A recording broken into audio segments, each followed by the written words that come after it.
Good morning. Praise be to God. Karibuni, karibuni, karibuni wapendwa.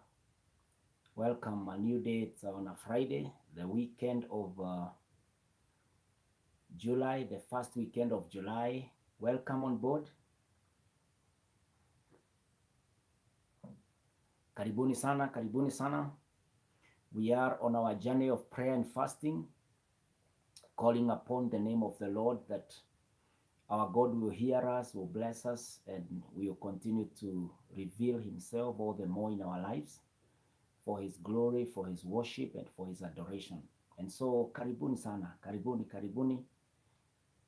This particular seventh day of our fasting and praying by the grace of God. Let me know where you are watching us from. Let me know also whether my sound is clear so that we are able to pray. Karibuni sana, karibuni sana. Pastor Kinyanjui Joseph here, ready to pray and ready to lead us in this session of prayer. And so you can also send your prayer item. You can ask a question. And also I'm inviting you to join us in this journey of prayer and fasting, believing God for great things. Remember that you can only withdraw what you deposited. You can only go for what you have worked for. And so without work, no pay. Without deposit, no withdrawal. And so, wapendwa, it's about investing in God. So we are doing a spiritual investment, which is so crucial, so important. It's like going to school. Those of us who had the privilege of going to school, we know that education is power. We understand that knowledge is power. And today I'm able to communicate with you because they were my parents who invested in me and gave me education. And so today I am a product of an investment by the parents who could foresee, and they worked hard. You the same. And so this morning, if you don't invest in this prayer, so when that time comes, when it is required that you fight, it is required that you secure victory, then you will not be in a position to be able to secure it. And so I'm asking us, let us pay the price. Let us learn that there is nothing that comes without a cost. We must pay the cost. And the cost of the next 6 months is what you are doing on the mountain of God. We are on the mountain of God to receive the compass, to receive the direction, to receive the guidance. We are here to hear from God and tell the Lord, Father, direct my life. We are also here on this particular platform for us to be screened about our health. Are we in a position to be able to run the course of 6 months? And so spiritual health is so important. We are here to know, are we stable? Will we fight battles and deliver victory? Will we be able to withstand the challenges of the enemy? Will we be able to get to the battlefield for long hours and deliver that particular victory that is expected? And so some of us are coming here loaded. Like myself, I'm crowded because I'm coming here with myself. I'm already an enough challenge. I'm also coming here on the mountain of prayer as a father. So I have children who are looking up to me. I'm also a husband. And so there is a wife whom we must go together and fight and win battles together. I'm also coming as a pastor. I have so many people whom I am a shepherd to, and I must provide for them the spiritual nourishment. And so I must come up the mountain of prayer. I must come up to the place of the source, katika mlima wa Bwana, na ili nikaweze kupokea ile neema na kibali, so that I am able to serve and dispense and discharge my calling, my responsibility with the highest level of excellence possible. And so if you don't want to be average, if you don't want to be a substandard, if you don't want to be in the category of nakadhalika na wale wengine wengineo, if you don't want to be in such a category of the ordinary, then you must do things that are not ordinary. You must rise above the rage of ordinary, and you must be able to rate yourself and say, this is who I am, and this is what I want to be identified with. Whoever who will, yule atakaye pekua. If anyone goes to my yesterday, they will be astonished. They will be shocked that yesterday there was a woman who was praying. There was a woman who articulated issues in a manner that has not been there before. Yani, you become well informed, well prepared, and you become a force to reckon with. That the kind of a parent you are, the kind of a father, mother you are, the kind of a sister or brother in the Lord you are, you become outstanding. You become a person ambaye you are no longer an ordinary person. When you find such a character, ask umekuwa wapi. You will be shocked by the history of that person. Now, this is a person who have invested so much before they could come out to the limelight, before they could take the mic and become public. They had invested in a private place. That private place could be a place of prayer, could be a place of seeking information. Just like we were not known while we were in primary schools. Just like you are never known while you are in high school. Yani ulikuwa unaandaliwa, ulikuwa kwa kiwanda. You are being made in that particular factory. The parents were making us. Teachers were making us. Experiences of life were making us. And now here we are in the public. If any person is meeting me for the first time, my friend, I'm not just this appearance. It is a whole investment of a person. There are people who invested in me. They took me to school, as I said. They sacrificed part of their lives. They did not eat, they did not dress, they did not go where they wanted to go to secure my school fees. I am a product of being sponsored by NGOs, both local and abroad ones, non-governmental organizations. I am a product of charity work.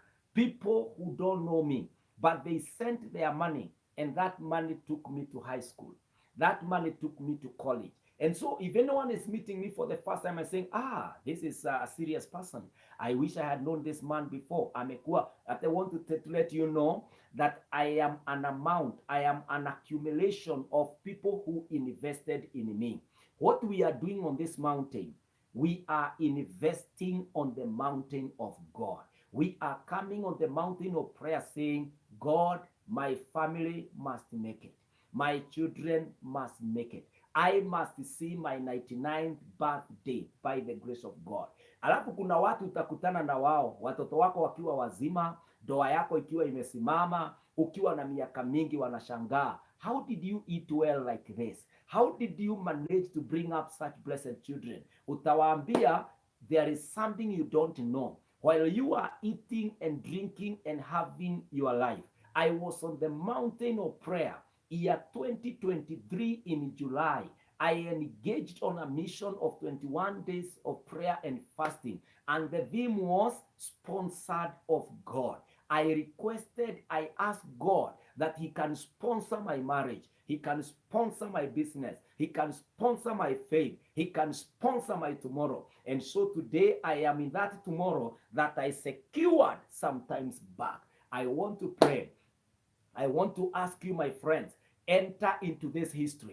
Allow yourself to be in this history making, that you invested for your children. You invested for your faith. You invested for the work of the Lord. You invested for a nation. Wapendwa, as we come to the mountain of prayer, our minds must be changed. Our sight must now capture and fathom otherwise. We must come to comprehend things in a certain dimension as men and women who are interacting with God, the highest authority and level that can ever be there at the rank of the Lord. Ya kwamba Mungu amekuweka hapo kwa sababu fulani. You are there as a wife for a divine purpose. You are there as a mother for a divine purpose. You are there as a husband, as a father for a divine purpose. You are working in that organization for a particular divine mission.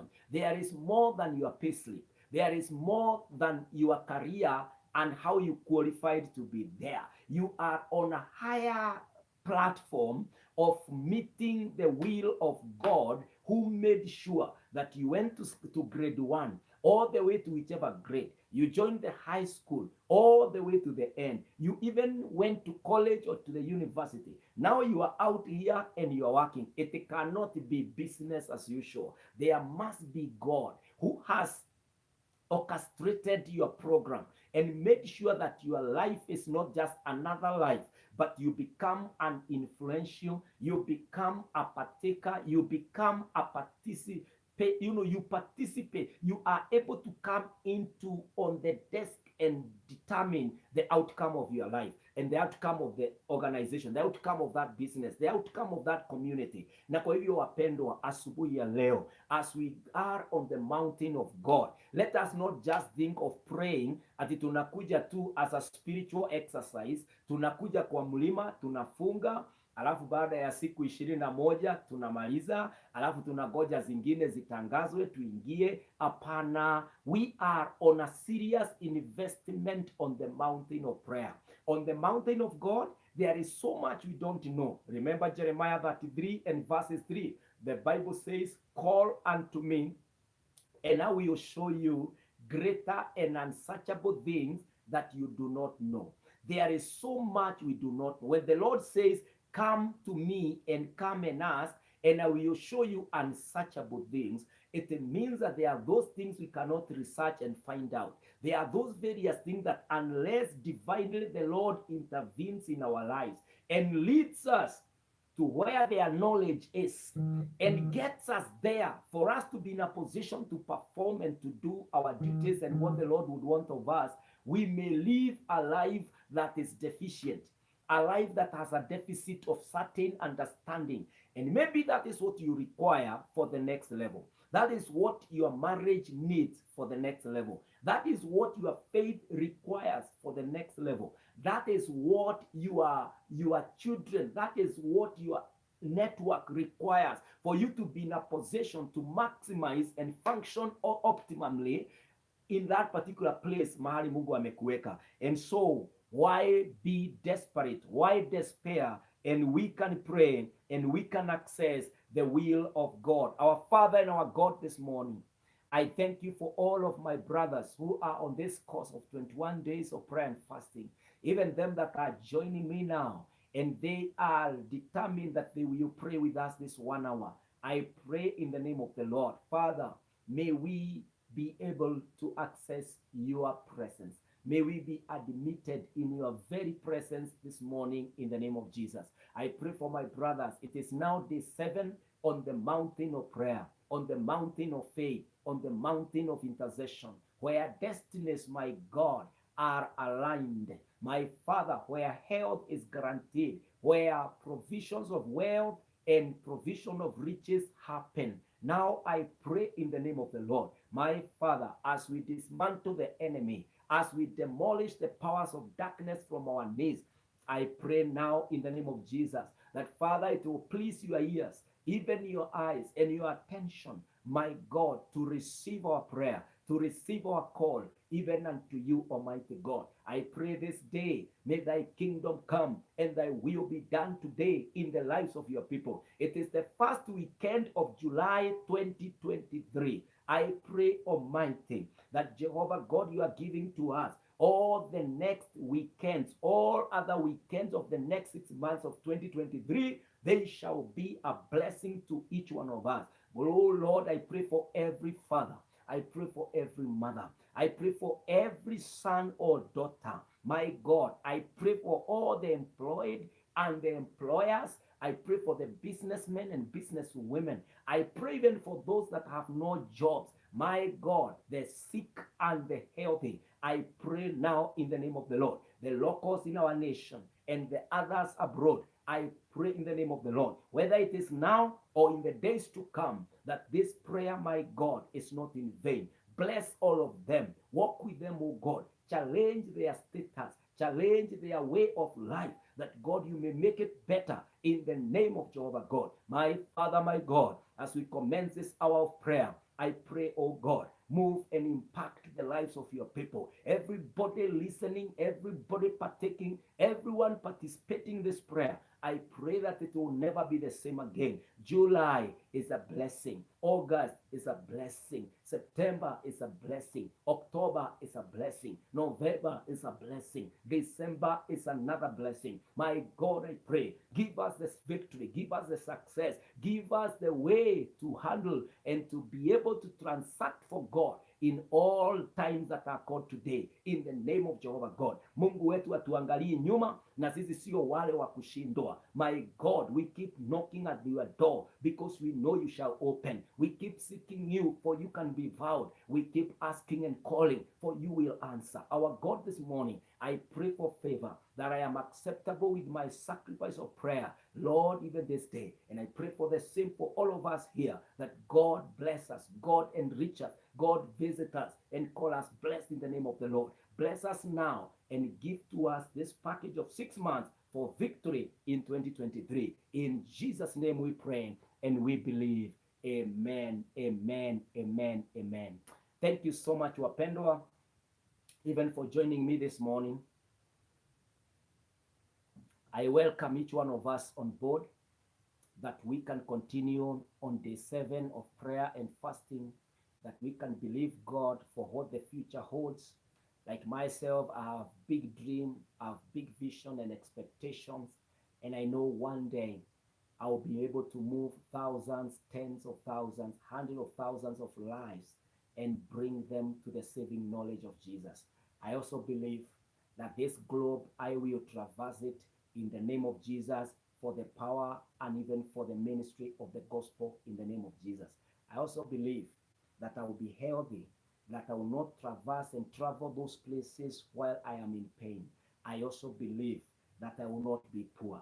I believe that I am aging with my family, and that from us the world will see the Lord God Almighty as it were in the days of the old, when men and women of God stood and we read about them and they challenge our walk in faith. And so this morning, I pray that your sight can change for the same. I pray that you can be changed in your thinking, as the scripture says in Romans chapter 12, be you transformed by the renewing of your mind, so that you may be able to taste and know that the will of God is good and pleasing.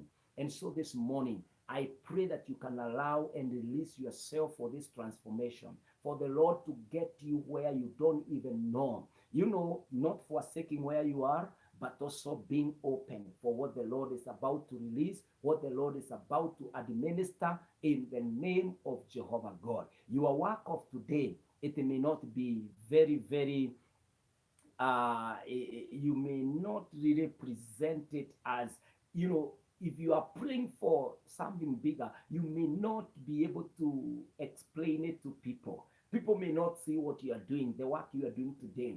But I also want to know, to tell you, there are not many people who appreciate that you are taking your child to grade 1. Not many people would appreciate that you have taken your children to a certain school that you are able to pay.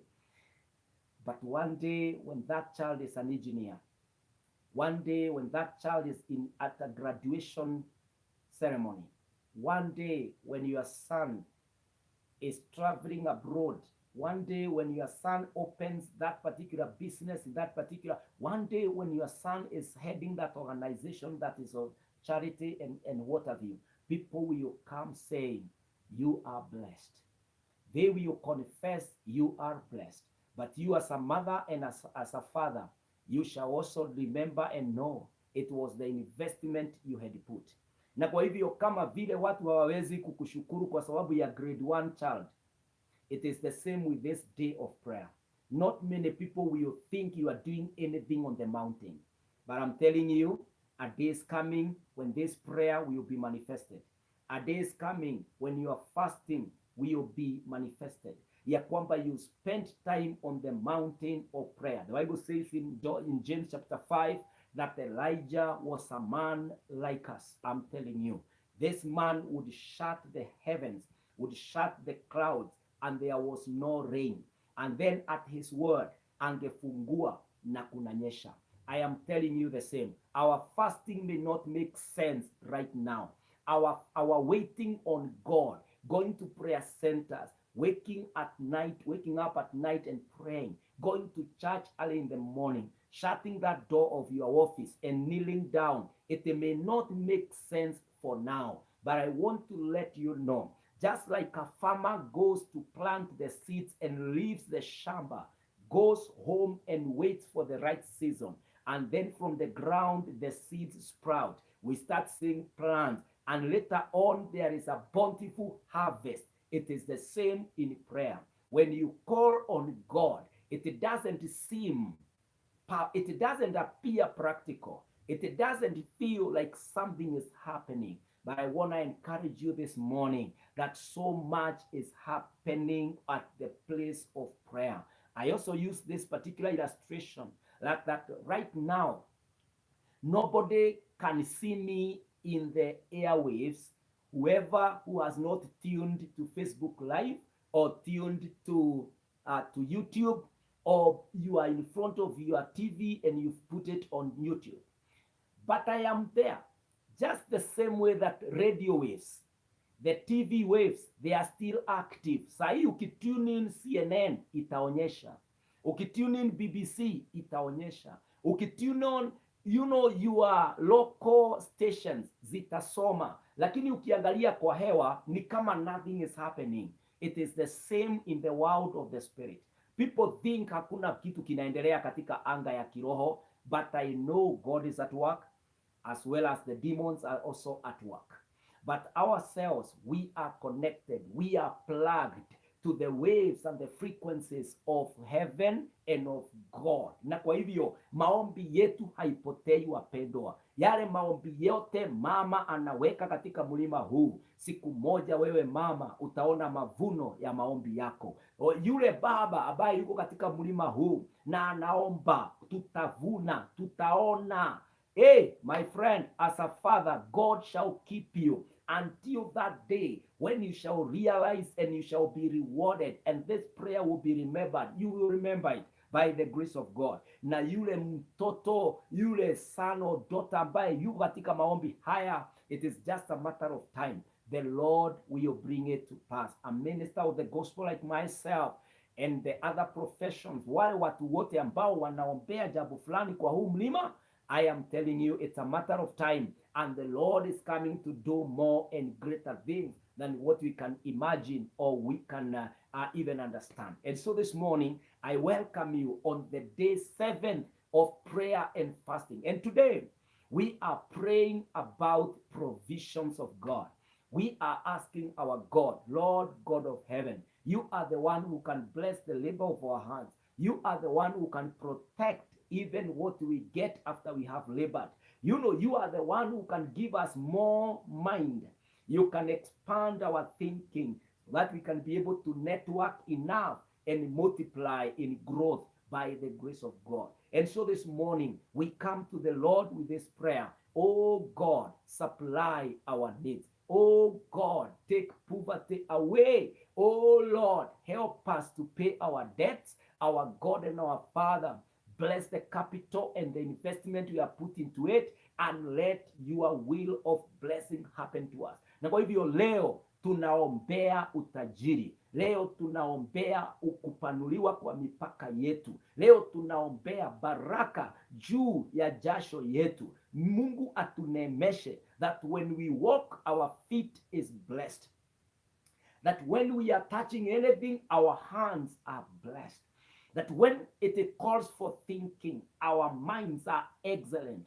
When it calls to speaking, our Lord will carry our tongue, that our tongues will make profit, that our tongues will increase network, that our tongue will make us more popular and more loved, because the words of our mouth are being led by God. We are praying today that diseases will not stop us from investing.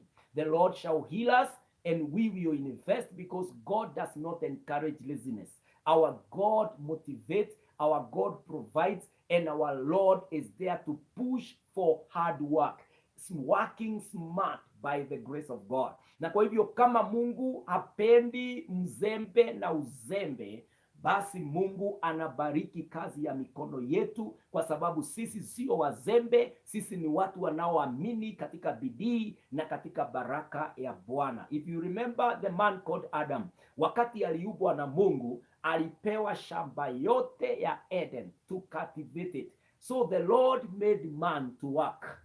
And the work that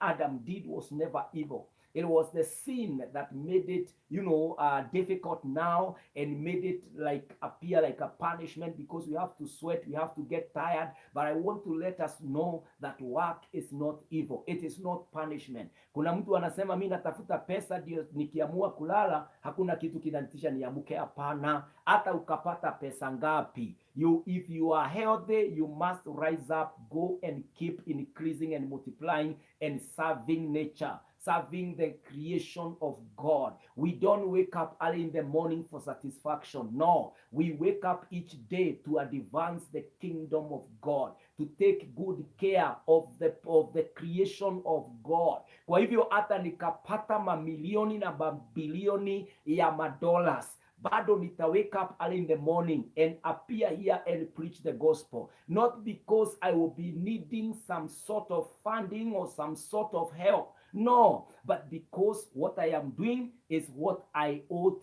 to do. Lakini you know what? Poverty can affect what you are doing. Na ndio maana we must rise up and fight it. Otherwise, God did not make poverty. Na kwa hivyo asubuhi ya leo, I want us to get it right. We are not waking up each day to make money. We are not waking up each day to be rich. We are not working hard and smart so that we can outdo others, so that we can sleep enough. Apana, we are waking up to do the mandate of God.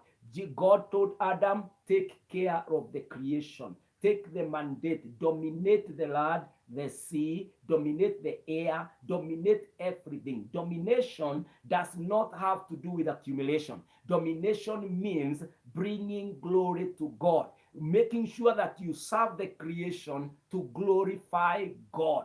And so hata kama Mungu atatubariki, bado tutaingia kanisani mapema na tutaabudu, tutasifu, tutatukuza jina la Bwana. Hata kama Mungu atatubariki na mashamba na rasilimali, bado tutaamuka mapema na tutaenda kusaidia wanyonge na wadhaifu na walio wagonjwa. Bado tutaendelea kufanya kazi, because work is not evil. Work is not punishment from God. Work is a blessing. When God made Adam, he blessed him to work at the Garden of Eden. He was blessed to rule. He was blessed to give direction and to lead the planet. Na kwa hivyo wapendwa, tunapoendelea kubarikiwa matokeo, I know we will be having the last week of our prayer and fasting, we will be dealing with something called how to handle answered prayer, how to deal with answers of our prayers.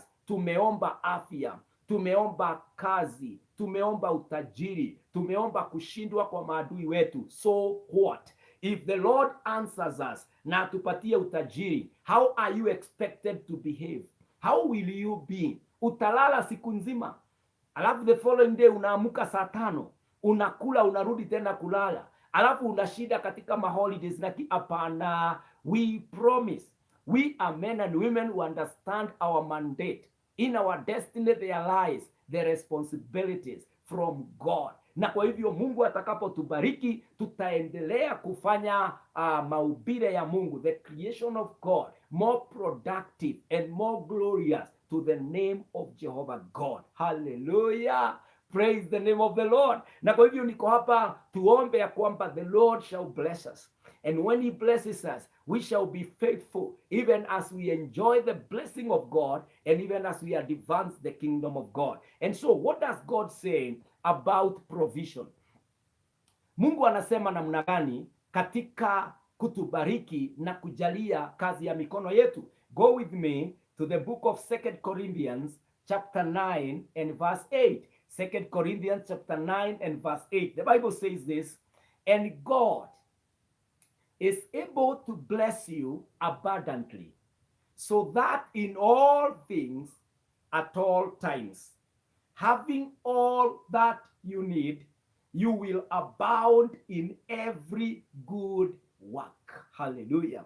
And God is able to bless you abundantly, so that in all things, at all times, having all that you need, you will abound in every good work. Hallelujah. And God is able to bless you abundantly. Hallelujah. God blesses abundantly. God comes through abundantly. And so, wapendwa, when we are going to the mountain of prayer, pray for abundantly being blessed. Pray for abundance in the blessing of God. Tell the Lord, Father, I pray that you who have promised to bless me abundantly, that it will please you to bless me abundantly. And so, how is abundance from God's blessing? The Bible says, so that in all things, at all times, having all that you need, you will abound in every good work. Hallelujah. In all things, having all that you need, you will abound in every good work. Wapendwa, taking our children to school is one of the good works given by God. Having to help your parents, honoring your father and mother by supporting and sponsoring and providing for them is another good work God has given to us. Helping the weak and the poor is another good work that the Lord has given to us. Being able to provide for your family is another good work that the Lord has given to us. And so the Bible says our God is able to bless us until we abound in every good work. How do we abound in every good work? You can only be peaceful. You can only provide and supply in every good work if your source of blessing is supplied for. If your source of blessing is there and is provided for. If you have a source of abundance, that is when you are able to abound in every good work. Ukikuta wagonjwa, unaweza kuwasaidia. Ukikuta maskini, unaweza kumsaidia. Ukikuta yatima, unaweza kumsaidia. Wewe hata wewe nyumba yako ikiwa na shida, unaweza kuitatua. That is when you can say, I am being blessed abundantly. And so we are going for this abundance from the Lord. That in all things, katika hali zote, at all times, katika majira yote, having all that you need, katika mahitaji yako yote, you will abound in every good work. God shall supply until we are able to abound, hallelujah, in every good work. Najua hapa tuko wengi, there are desires that you would want to see them funded. There are certain prayer items that you have. Oh God, I pray that one day I'll be able to access this medication. You are praying, oh God, one day I want to see this child go to school. Wengine hata waliachiwa watoto na dada zao, wakaachiwa watoto na wazazi wao, pengine waliaga. You are the firstborn, or you are the one who is well up, and you have to take care of everything there at home. I want to pray with you today. There is God who says, I will bless you abundantly so that you can abound in every good work. The Lord is able to bless us that in all things, in all times, having all that we need, we will be able to abound all the more in the name of Jesus Christ. We will be able to do, we will be able to experience what the Lord would want us to experience in the name of Jehovah God. May the Lord abundantly bless you, my sister.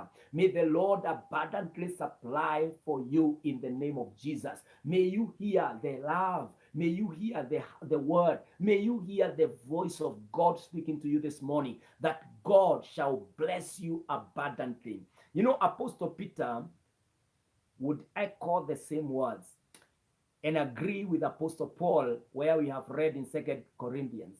Now in 2 Peter chapter 1 and verse 3, 2 Peter chapter 1 and verse 3, the word of the Lord says, his divine power has given us everything we need for a godly life, through our knowledge of him who called us by his own glory and goodness. His divine power has given us everything we need. Hallelujah. For a godly life.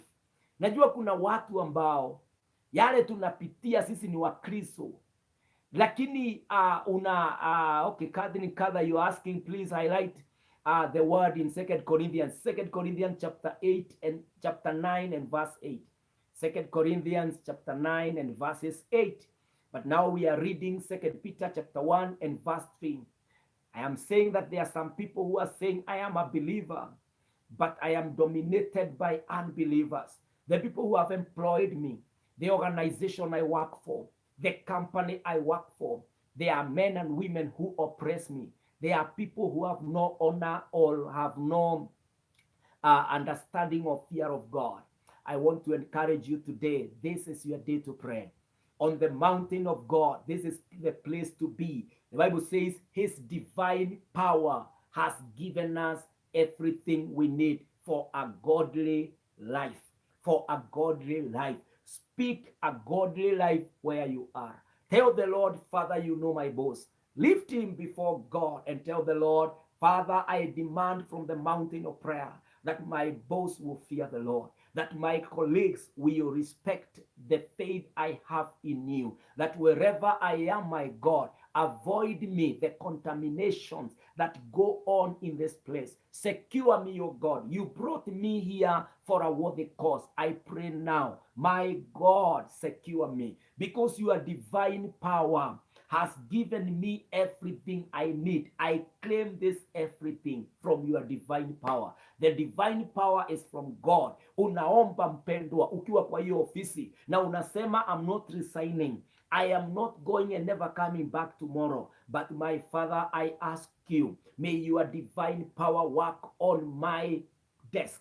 May your divine power work in my office. May your divine power work in all the ranks and the offices, the people I will have to interact with, in the name of Jesus Christ. Mpendwa, unaombea hiyo kampuni, unataja majina ya hao wafanyakazi wote, your colleagues, your bosses, na unaombea hata ile kazi ambayo unafanya kwa hiyo desk. Unamwambia Bwana, I pray in the name of the Lord. My provision comes from here. I now, Lord, secure my provision. I secure my peace. I secure my faith. I secure my presence each day in this place. Every call I come through, my Father, let it have the divine power from the Lord. Father, make it favorable. Make it a blessing. Make it healthy for me in the name of Jesus Christ. Na hivyo ndivyo tutavyoomba on this day of provision when we are praying. Father, in the name of Jesus, I pray for all the employed, oh God. I pray, oh God, for all the business people. My Lord, some people are working in a very toxic, very defiled places. I pray for them now. My God, may your divine power cause everything to work for them. Cause a godly life to happen in the name of Jehovah God. Wengine wameajiliwa na watu wachafu, watu wa dunia, na watu ambao wanagandamiza imani yao. Wengine they have been threatened. Wanaambiwa ni either church, either Mungu ama kazi. I pray now in the name of the Lord. If anyone is in this dilemma, my God, come through for them in the name of the Lord. Nullify the intimidation of the enemy. My God, render it powerless, ineffective. Any move of Satan to intimidate the men of God and the women of God katika marketplace, in the name of my God, my Father and my God, come through for your people, Jehovah. They are women who are wives to some very honest men and women, but they are being intimidated. They are men who are very faithful men in the Lord, but they are there at the working place being intimidated, even being forced to sin. My God, I pray, come through for your people, for you have said that your divine power will give us everything we need for godly life. Now, Jehovah, Second Peter is your word to us, your word for us. My God, come through in the name of the Lord. Anyone struggling ya kwamba hiyo kazi inafanya imani yake ishuke, na muombea neema, na muombea kibali in the name of Jehovah God. We will not contaminate, we will not, my God, corrupt our faith because of the things of the world which you can supply, my God. You have said you shall bless us abundantly, that in all things, in all places, my God, we shall abound in every good work. I pray in the name of the Lord. Come through as Jehovah the provider. Come through, Jehovah, and supply for your people. Our Father and our God,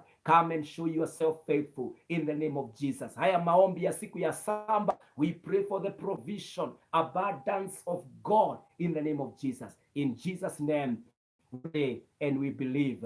Amen, amen, amen, amen, wapendwa. And so mpendwa, do not be compromised where you are working. Kama ni Mungu, simamia Mungu, aminia Mungu. He will make a way where there seems to be no way. Let your faith not be shaken. Let your faith not be diluted. Be as conk as you can be in the Lord, in your faith, as you work, as you wait upon the Lord. Jesus is faithful. The Holy Spirit is in you. And the Lord, this morning as we pray, He is actively in this prayer. And so usiallow mtu yeyote akuintimidate kwa sababu ya hali yako. The Lord is together with us today in the name of Jesus Christ. The Lord blesses us this morning as we go for the provision of God, the supply of God on His mountain today. Don't be confused.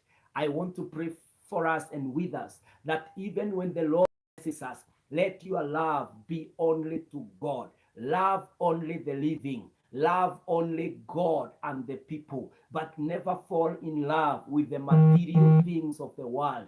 Because when you love, you worship. When you love, you serve. When you love, you give yourself. And God has not asked us to love things, to give ourselves to things. God has always desired a relationship with you. God has always come in the name of love. Na anapokuja anasema, I love you, for God so loved the world. Love is about the living. Love is about a relationship between people and people and God and God and people. And so don't allow your love to be manipulated to love the immaterial, to love the material things. You must fall in love with God and with the people. Praise the name of the Lord. You know, when the Lord provides and supplies, there is a tendency to be deceived. There is a tendency to receive this lie from the enemy that you must love your job, you must love money, you must love, all those academic qualifications you have achieved, and no, you must never fall in love with anything material. Love is for the living. Love is between you and your lover, you and God, the people of God. And so the Bible says this, as the Lord blesses us, because the Lord has promised us to give us abundance in everything, in every way, and that we may abound all the more in every good work. And He has said that His divine power shall produce a godly life, shall work it out for us until we are able to live a godly life. Now, do not allow yourself to fall in love with the material things. My friend, don't be in that trap. Don't travel that route. It is risky. It is dangerous. And the end of it will make you, someone that will not love the way you have come. I pray for you today. The Bible says in Hebrews chapter 13 and verse 5, keep your lives free from the love of money and be content with what you have, because God has said, never will I leave you, never will I forsake you. Keep your lives free from the love of money and be content with what you have, because God has said, never will I leave you, never will I forsake you. Wapendwa, keep your lives free from the love of money. Hallelujah. Don't love money beyond the provider of money. Don't compare, don't equate the provider with what is provided. God is never equal to the creation. He created it. He is above it. Men are not equal to the creation. We are in the image of our God. And so our God says, let your lives be free from the love of money. Be content with what you have. Being content does not mean you don't seek more.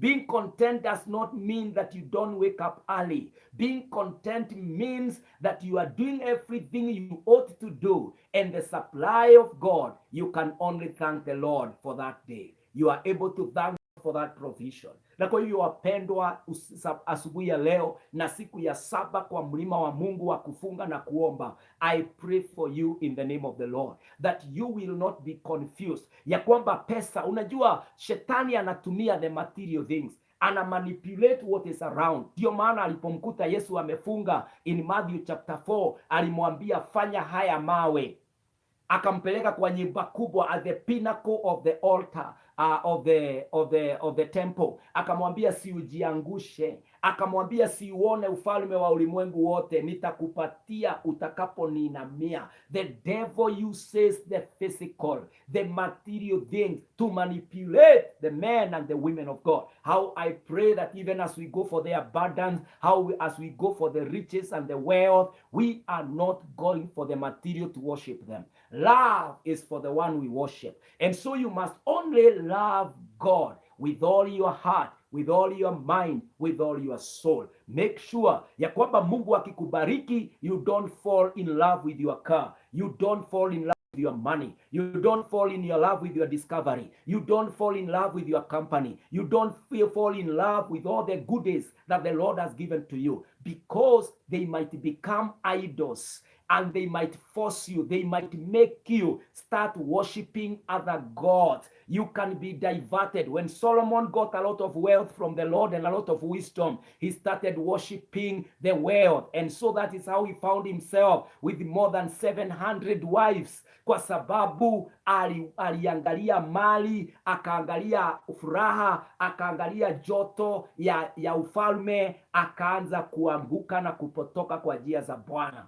I pray that we shall be wealthy and still stand strong serving the Lord like Job was. Hallelujah. Praise the name of the Lord. Ya kwamba unaweza barikiwa na hekima, ubarikiwe na network, ubarikiwe na majina, ubarikiwe na mali, lakini bado you are tithing faithfully, bado you are attending the worship service faithfully, bado unanyenyekea where it is demanded that you say sorry, you will be sorry, because it is not about what you have, it's about what is required at that particular circumstance. Mpendwa, even when our lives changes, make sure that your status in the Lord does not change in the name of Jehovah God. Wapendwa, keep your lives free. That is one area you must be careful. That as the Lord blesses you, when pastor, when your ministry grows, when all is being supplied, make sure that you do not divert your allegiance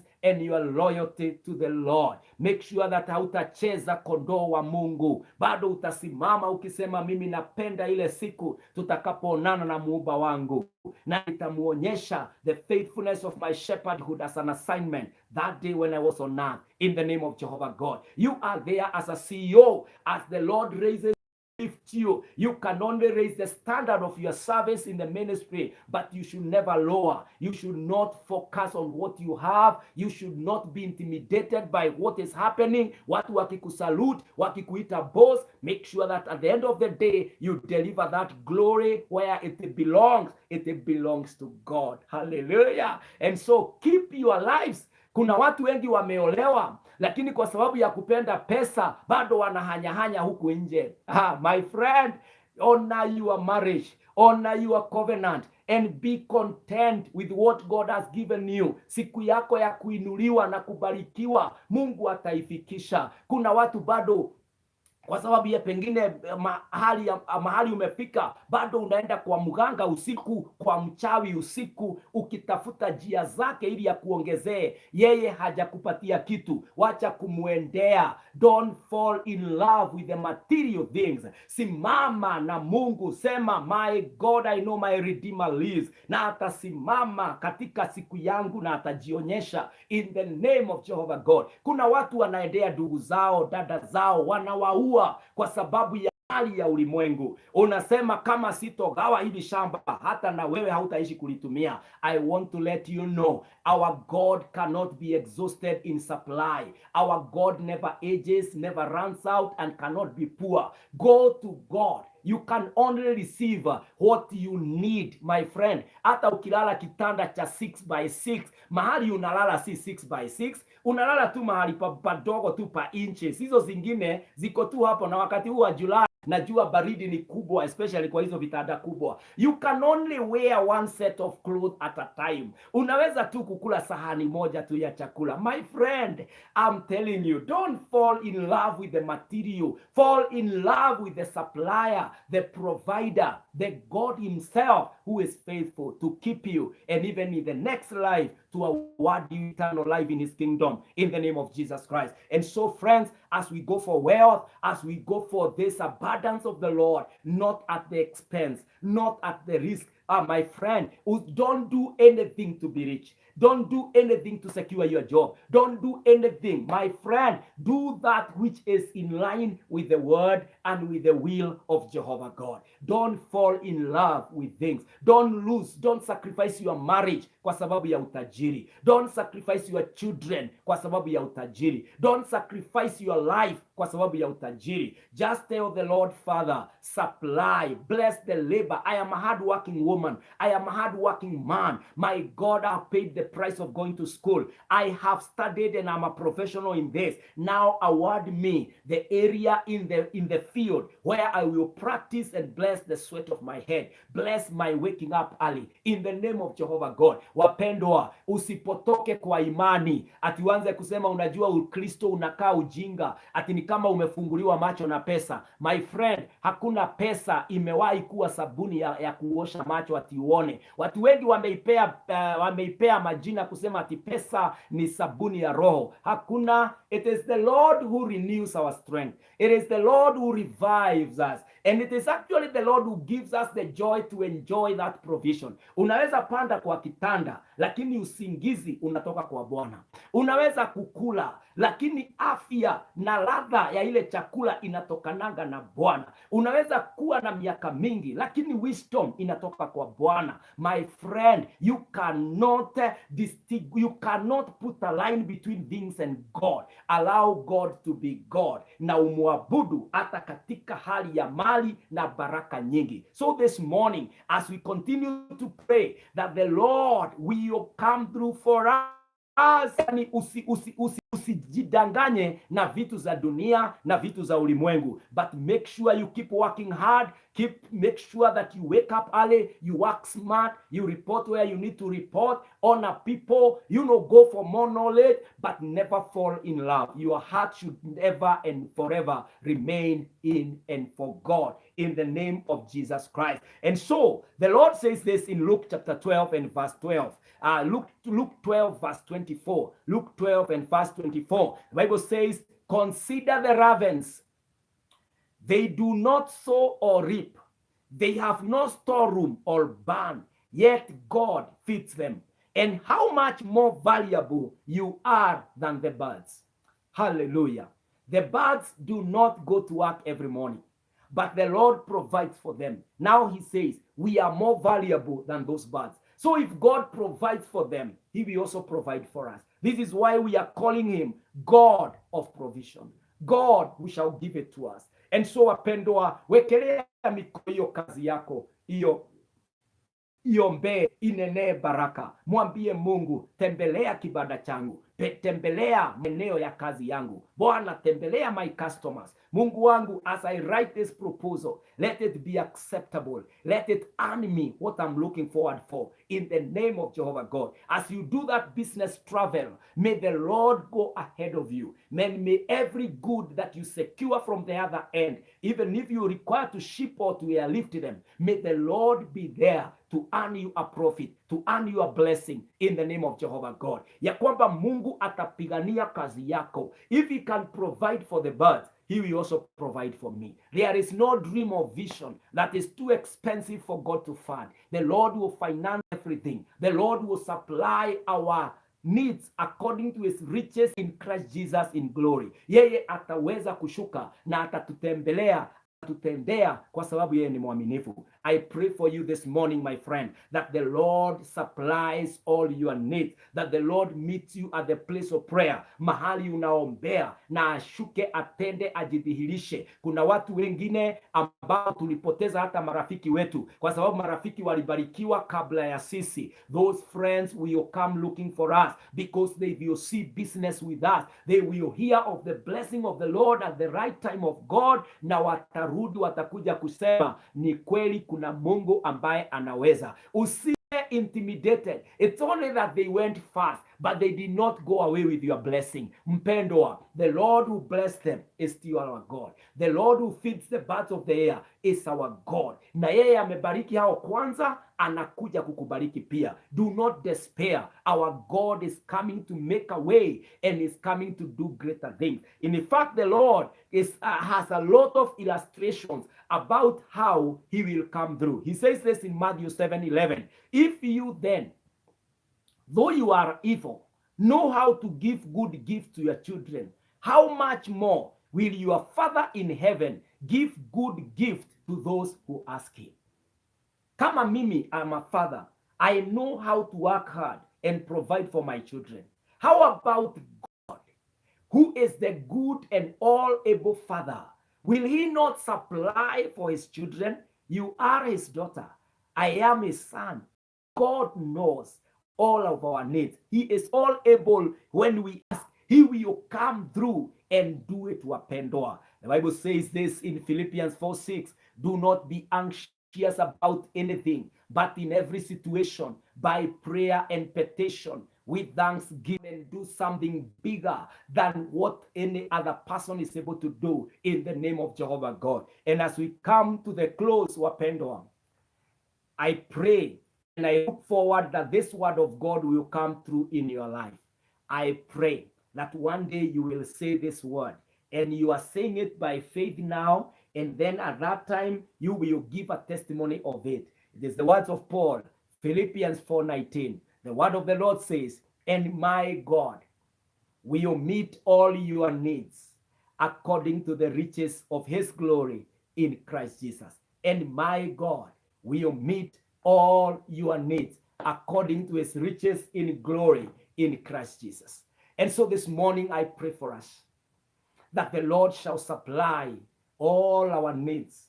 The Lord will visit us in a great way, and that the Lord will bless the sweat on our heads, the labor of our hands, and that the Lord will come through for us because he is the gracious God. Si Mungu awabariki wapendwa. Si neema iwatoshe. Munapoomba, si Mungu akawaone, akawainue mahali mulipo. Kuna wengi mpaka wamechoka kuapply for jobs. Don't give up, my friend. The Lord is coming. Neema hiyo iwatoshe, mkono wa Bwana uwe juu yenu, na baraka na neema ya siku ya saba iwe juu yenu. May the Lord God bless you, and may the Lord God provide and supply for you. Father, in the name of Jesus, we have read and we have believed in your word.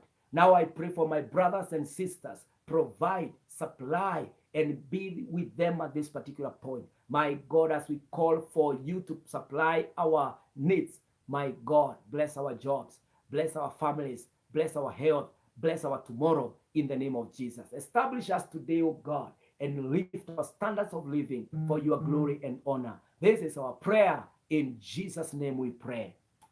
Amen. Amen. Mungu awabariki sana na neema iwatoshe. If you do want to connect with me for further prayers or for communication or for whatever you'd want to do for the Lord, My number is there on my Facebook page. You can inbox me, you can WhatsApp me, and the Lord will surely bless you. Also on YouTube, my number is 0725 743 631. 0725 743 631. God bless you. May you have a great day on the mountain of prayer.